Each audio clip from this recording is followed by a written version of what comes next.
Hello friends, welcome to career defence school. आज की इस वीडियो में हम देखेंगे आखिर क्यों नेशनल डिफेंस एकेडमी से पास्ड आउट ऑफिसर्स ही ज्यादातर आगे चलकर अपनी सर्विस के चीफ बनते हैं। तो अगर आप इस चैनल पर न्यू हैं, इस वीडियो को पहली बार देख रहे हैं, तो लाइक कीजिए, सब्सक्राइब कीजिए हमारे YouTube channel career defence school को और बेल आइकन को प्रेस करना ना भूलें ताकि डिफेंस रिलेटेड अपडेट्स आपको मिलते रहें। तो now let's get started. National defence academy tri service premier institute है जहां +2 पास कैंडिडेट्स को मोल्ड किया जाता है into men through 3 years rigorous training. Defence forces में ऑफिसर्स काड्रे का काफी सिग्निफिकेंट पोर्शन एनडीए से पास आउट है। एनडीए ने इंडिया को टोटल 35 चीफ दिए हैं, जिसमें 12 chief of army staff, 11 chief of naval staff and 12 chief of air staff मौजूद हैं। ऐसा कहा जाता है कि हर सर्विस में 4 में से 3 वाइस चीफ एंड इक्विवेलेंट भी एनडीए एलुमनाई हैं। तो अब सवाल आता है कि क्या इंडियन आर्मी, नेवी या एयरफोर्स में चीफ बनने के लिए ऑफिसर का एनडीए एलुमनाई होना जरूरी है? तो जवाब है नहीं। ऐसा बिल्कुल नहीं है कि आपको सर्विस चीफ बनने के लिए एनडीए एलुमनाई होना जरूरी है। पास्ट में कई ऐसे ऑफिसर्स चीफ बने हैं जो एनडीए से नहीं हैं। इवन कुछ ने तो अपनी service as a non commissioned officer join की थी। पर हाँ, आज हम ऐसा बोल सकते हैं, अगर आप एनडीए एलुमनाई नहीं हैं तो आपका सर्विस चीफ बनने की प्रोबेबिलिटी ऑलमोस्ट निल है। दरअसल टाइम के साथ ऐसी पॉलिसीज इंट्रोड्यूस कर दी गई हैं जिससे सर्विस एंट्री, एसीसी एंट्री या डायरेक्ट एंट्री से आए ऑफिसर्स को ब्रिगेडियर और अबव और इक्विवेलेंट रैंक्स पर प्रमोट होना काफी मुश्किल हो गया है। हमको ये समझना होगा कि डिफेंस फोर्सेस में भी दूसरी ऑर्गेनाइजेशन की तरह पिरामिडल स्ट्रक्चर को फॉलो किया जाता है।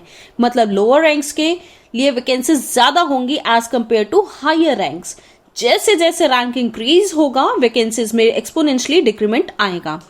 कमीशन्ड होने पर ऑफिसर्स को इंडियन आर्मी में लेफ्टिनेंट, इंडियन नेवी में सब लेफ्टिनेंट और इंडियन एयरफोर्स में फ्लाइंग ऑफिसर्स की रैंक दी जाती है, जिसके बाद लेफ्टिनेंट, कर्नल और इक्विवेलेंट रैंक तक ऑफिसर का टाइम स्केल प्रमोशन होता है। जिसके बाद के सभी प्रमोशन सिलेक्शन के बेसिस पर होते हैं, जिसमें कई सारे फैक्टर्स को कंसिडर किया जाता है।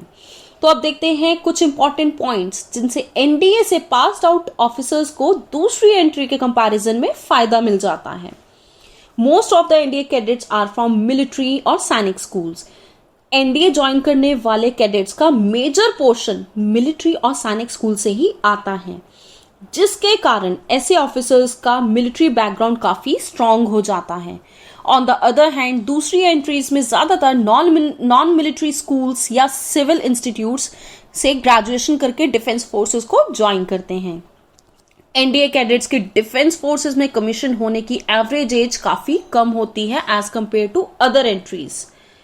एनडीए से पास्ड आउट कैडेट्स 22.5 ईयर की एज में लेफ्टिनेंट बन जाते हैं, तो वही सीडीएस या दूसरी एंट्री से आए कैडेट्स अराउंड 24.5 ईयर की एज में कमीशन्ड ऑफिसर बनते हैं, जिसके कारण वो हायर रैंक्स तक प्रमोट होते हैं।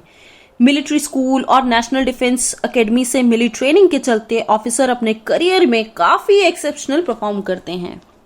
तो यदि आप भी चाहते हैं कि यंग एज से ही आपका बच्चा आर्म्ड फोर्सेस की ट्रेनिंग ले और आर्म्ड फोर्सेस को ज्वाइन करे आगे चलकर, तो आपने जैसे वीडियो में देखा कि सबसे ज्यादा जो एनडीए में मेजर पोर्शन रहता है वो मिलिट्री और सैनिक स्कूल्स का रहता है। तो उसी के बेसिस पे उनको ट्रेनिंग का बैकग्राउंड जो है काफी स्ट्रांग हो जाता है। यदि आप भी चाहते हैं अपने बच्चे को आरएमएस, आरआईएमसी या सैनिक स्कूल की ट्रेनिंग करवाना चाहते हैं, तो आप हमारी हेल्पलाइन नंबर 7419992228 पर कॉल करके पूरी जानकारी लीजिए ताकि आप भी सैनिक स्कूल और मिलिट्री स्कूल के लिए अपने बच्चे को प्रिपेयर करवाएं। Thank you, thanks for watching our video. जय हिंद, जय भारत। इस वीडियो को लाइक करें, हमारे चैनल को सब्सक्राइब कर बेल आइकन जरूर प्रेस करें हमारी न्यू वीडियो सबसे पहले देखने के लिए।